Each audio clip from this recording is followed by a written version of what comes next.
ยางเผือกยางแหลงเขาซิมเอาดับมันอยู่คือใหญ่ๆไล่หมักมือจืนยามตังหนำอันนี้ก็หลียกยองนำกัดเขาอันเขาฮัดต่อสู้ฮัดจุนฮัดตายฮัดเฮ็ดปุ่นดาลองรอเดียวอันเขาเลยเคยเป็นมุงมองมาปียาวข้าวหึงกล้วยน่ะพอจอกมาดีไผ่ใต้เขาซ้ำตึกต่อมาก็ปียาวข้าวหึงเหมือนกันไปกับตึกทองแท่ง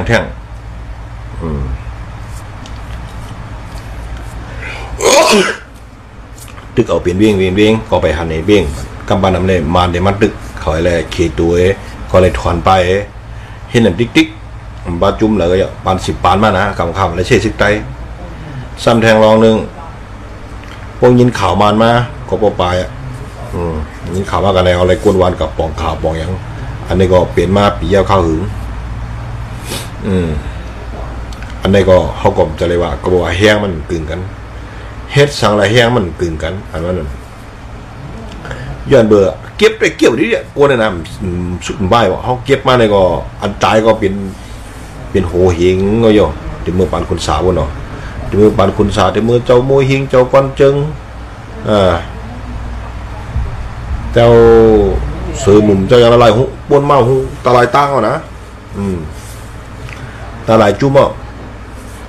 เก็บมาเนี่ยคนเมืองไทยเขาเนี่ยถึงเมื่อปานเดนทีเนี่ยก็จำหน่อยเก็บก่อนเลยวันนี้ก็เพราะขยันเพราะเย็นอันตาจมตาเนี่ยเป็นหัวปางกันนะกับดึงเก่ามาหัวเมืองเนี่ย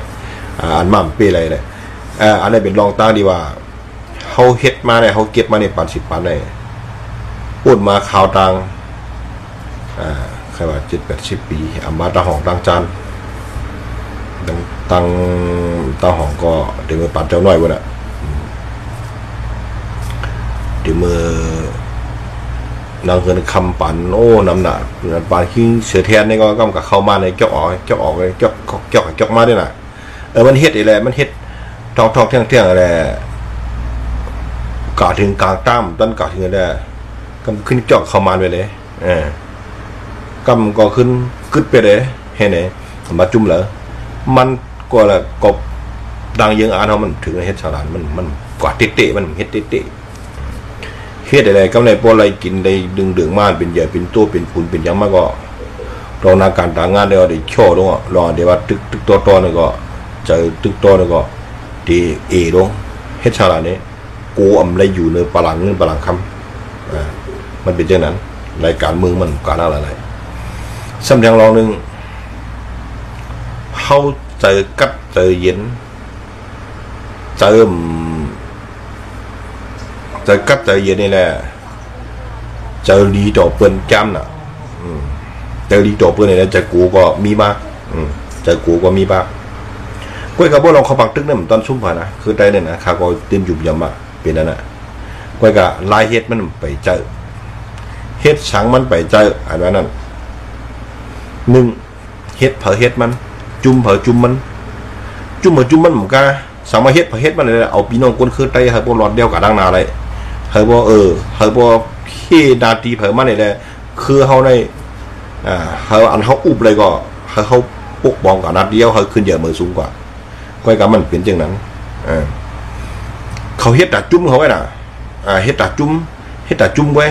ก้อยกับคนเมืองเนี่ยมันตัวน่ะพวกคนเมืองเหมือนเดิมว่าคนเมืองด้านไหนศึกด้านไหนมาเกี่ยวกับคนเมืองด้านไหนก่อนสมัยมันนี่คนด้านไหนเป็นใจคนด้านไหนเนี่ยสมัยลืมดูพอเฮ็ดเอ็มกาเมืองเขาในคนเมืองนี่มันเมืองมันหิ่งขึ้นใหญ่ก็แค่ถามได้สุดรู้เมืองขึ้นใหญ่ได้1เจเจตอนเจเวียงกวนวันตรงกวนเมืองได้อยู่กินเดียสุดลองเฮ็ดนั้นก่อน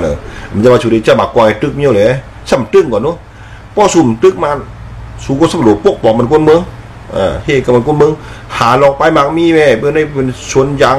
มันผูกไว้เมืองมันหันยังขึ้นเยอะเมืองสูงกับเรียบเพี้ยนด้วยแหละเรียบเพี้ยนหัวก็ออกมาเมืองปั่นเมืองกวนเมืองเขาแหละอะไรผูกอะไรมันอะไรดีกาขันมันดีเนี่ยใจกันเฮ็ดให้กันห่างสร้างวันกวนเมืองเฮ็ดเป็นกวนเมืองอันนี้เป็นกวนหลงใต้เพราะสุ่มตึกมันมาจุ่มเลยก็ยาวนะ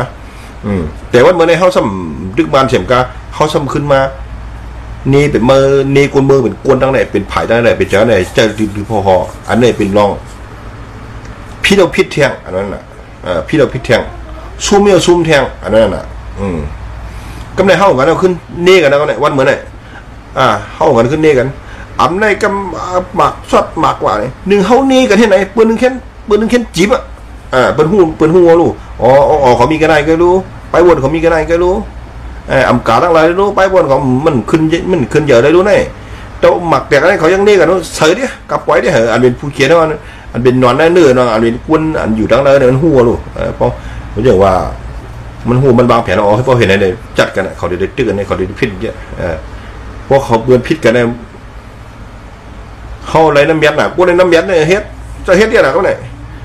ปวดก้อยตังซ้ำน้ำหูน้ำตาหูซะน้ำหูน้ำตายนี่ดิเนี่ยอันนี้มันชอบอะไรเมื่อมาเฮ็ดเก่าเมื่อมากลางหมากใส่ก็มันชอบหมากใส่ก็นี่ดิเนี่ยทีเดียวมันก็จะหูยังมันหูยังกวนอันนี้มันก็จะหูมันเป็นอันเป็นเป่าหูอันเป็นตั้งเนือนใหญ่มาเนี่ยแหละสั่งมันว่าเปลี่ยนนั่นเองนี่ก็มันก็เลยลาดกันลาดซุบต่อซุบเอง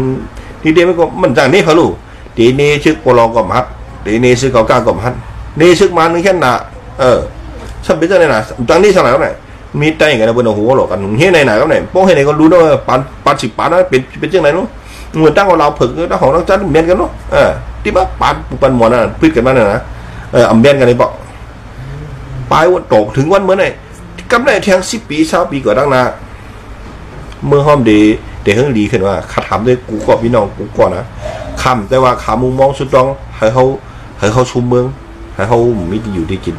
ไว้กับพวกเขาตึกสืบแค่ไหนดีๆจ่าได้พ่อผมก่อนมีฮะกูวันนั้นพ่อผมกันได้ไปนี่กันเนี่ยหาแล้วพิจารณาหนูหาแล้วพืชลำยืนหนูเนี่ยบดได้ขนาดโป๊ะเปื้อนมันตักเสียงพวกเขากันได้ให้น่ะแค่น่ะเอาเป็นเอาตายยอบอะไรก็ยืดไปละอันนี้เป็นรองแผนเบอร์นั้นเป็นสุ่มใส่สูเป็นสุ่มเขาเป็นเอาสุ่มเหมือนเขาเป็นเอาสุ่มเขาเนื้อกล้วยหล่อเนี่ยมันเนี่ยเขาก็จะเฮ็ดจอมแผนเบอร์หนูอันนี้เป็นรองลายเฮ็ด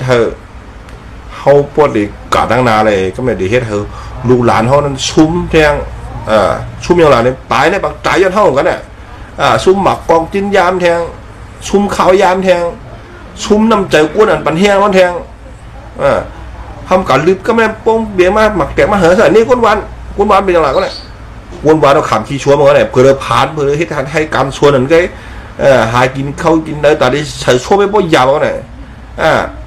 ก็เนี่ยแต่มีลูกมีหลานแล้วแบบว่าจะทำยอดกับให้ชิกไปก็ก้นเท่าผมจะให้ยังกันเนี่ยว่าเป็นใจคู่ร้ายเป็นใจคู่เขียวอะไรเงียบกว่า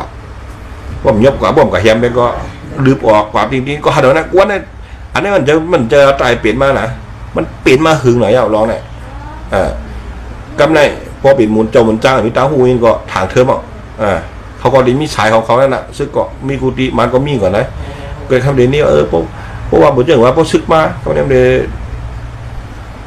ซึกมาเพราะว่าเดิมเดี๋ยวถามหากุ้นหลงทิ้งกลางทิ้งเหงอย่ากุ้นซึกเนี่ยกูจุ่มมาเดี๋ยวมือหาทิ้งกลางทิ้งเหง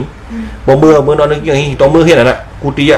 บาชุกคู่เขียวคู่ไล่บาชึกสองนะว่าเมื่อเนี่ยเดี๋ยวหากุ้นหลงทิ้งกลางเหงกุ้นมีตาหูมีหมอก้อนมาลีวัฒนาเพราะว่าตาวันนอเขาก็เป็นเช่นนั้นกำไรพอจุ่มเลยมากอะไรกับเขากำไรพอจุ่มนั้นมาบ่อยๆมาดัดเชนะกำไรถ้ามันจุ่มนั้นมาหูมาถ้ามีสายขาวในวันกูน่ะพ่อเมียนกันมาเนี่ยเป็นอะไรใกล้ร้านเงี้ยกับแฮมแบดอันนี้กูมีตาหูไตอันนี้กูตาหูวันนอกตัวได้หมอความมันความอีวัดนะมันเป็นเช่นนั้นกูมีตาหูเขาแฮมไม่ได้พอตัวกันแหละตัว3 ก๊กเขาจะได้ว่าตัวเนี่ยนะ3 ก๊กเนี่ยเราปีว่าเล่าปีเขาไอ้โจโซเนาะซุนกวนอันเป็น3มันมี3 เก้ง3 ขาเก้งเบือนได้พอมีตาหูมึกปานกูปอกเข้ามาเนาะเขาได้ใครนี้ยาวอินมึกปานกูปอกไว้สลาในปานกูปอกได้บางเมืองเหรออย่างควรมีตาหูในประเดี๋ยวมาฮะประเดี๋ยวมาอเมริกาเขาแล้วเชื่อในควรมีตาหูมันเจ๋งว่าเป็นเขาว่าแฮกเกอร์นะจ่อเขาเมื่อไหร่จะในบงยันยอมมาในเมืองในเด็กกับจอยเหนียวนะมันยันยอมเมืองในเมืองในเขาเดี๋ยวบ้านเมืองเขาได้ปั่นสัญชาติให้ปั่นที่อยู่เขาได้ปั่นเขาเป็นกวนเมืองในเมื่อไหร่ในเพื่อนเนี่ยเอาว่ะคนในตาหูเป็นเดียวกันใจกันก้อยกับคือเขาได้ทำมีคือใจเนี่ยพอมีตาหูเอาแบบเนี้ยแหมไม่เนี้ยมุนเจ้ามีตาหูนี่ก็ยื้อเบ็ดก็มาเป็นเจ้าเนี่ยมุนเจ้าเสียกาลีนี่ก็ง่ายยื้อเขาง่ายยื้อไปรู้เมื่อทำอันนี้เป็นสาวเขาเนี่ยอันนี้ในคาราเดบุกแดงกันเนาะมันจะใส่จ้องยอดจนก็ย่ายีแบบอันนี้เป็นสีมือเผาปีเราก็ได้หูอันนี้เป็นล็อกไล่ดีว่า เขาคุณมีตาหูเขาหมอเอามาเจอการเจองานเอามาถามเราเขาเอาตังผิดโปะใส่เขาเนไว้อันนี้เป็นแผนพลาดเป็นแผนปืนเฮ็ดแบบเขาเฮ็ดเขาสมมุติเนี่ยนี่กวดย้อนว่ากวนหลวงหนึ่งกวดเนี่ยซึกแต่เนี่ยกำปั้นเอาได้หรือมาจมปีจมน่องกุนมีตาหูมันเต็มบ่มีที่มาจมสายบีสายดอกให้เราเอาขึ้นมาไว้บ้องเหมือนนั้นมาเป็นอย่างไรเนี่ยมันมีตาหูมันมาจมสินจมสายก็เนี่ยพวกอันกวนอันเป็นผู้เขียนนะมีตาหูในบนหูมันว่าแผนอะไรเนี่ยมันพอเรียกเราเดี๋ยวอะไรทีมันเหิงพอเขาล็อกเขาแผนเขาเนี่ยมันก็ดีวางแผนมันนั่นจัดปนไหนเนี่ยปล่อยนี่แหละอันนี้เฮ็ดอันนี้นี่แหละเนี่ยกวนอันอะไรแค่เปลี่ยนอะไรเกี่ยวง่ายก็มีตาหูน่ะกวนหลวงว่ามีตาหูก็ปลาลูกน้องลู่หมดปลาลูกน้องซุ่มหมดอย่างเขาเปลี่ยนวันเมื่อไหร่ก็จะโป้ลาดนำก็ไม่ได้ย่อเนี่ยคาราได้ดังขึ้นตัวเมืองเลี้ยงคาราได้เขาเลยนะก็มันเดปึงข้าวยำแต่ดีลาดมันเขาก็เอาวันอีทวันออดอันนี้เขามาใครดีวันอีทวันออดนี่เนาะอันนี้ลองตังหูไตอะไรปืนตังหูไตเขามันเปลี่ยนจังไหนกูมีตังหูเขาเก็บไปกวนมีตังหูตังหานั้นกัดอันแขนเมืองไตเขาเนี่ยกับบัดดังอาสาเขาดีปัดก็ไม่ใช่ได้วันอีทวันออดมาสูงค่ะพวกเขาขึ้นใหญ่มาสูงก็เขาหลุดเลยเอาคนมีตาหูมาอยู่ในบุงในจุ่มเขาเสียได้อย่าไปกะแหบเม็ดคนมีตาหูติ๊กพอเปลี่ยนนั้นมาคนมีตาหูนี้ก็คือวันนั้นมาอุบมาเปิ่งเขาย้อนว่าเขากลุ่มเฮ็ดจำแผ่นเบิ้ลไว้เขาไม่ใช่มาสูงค่ะวันนี้นั่นวัด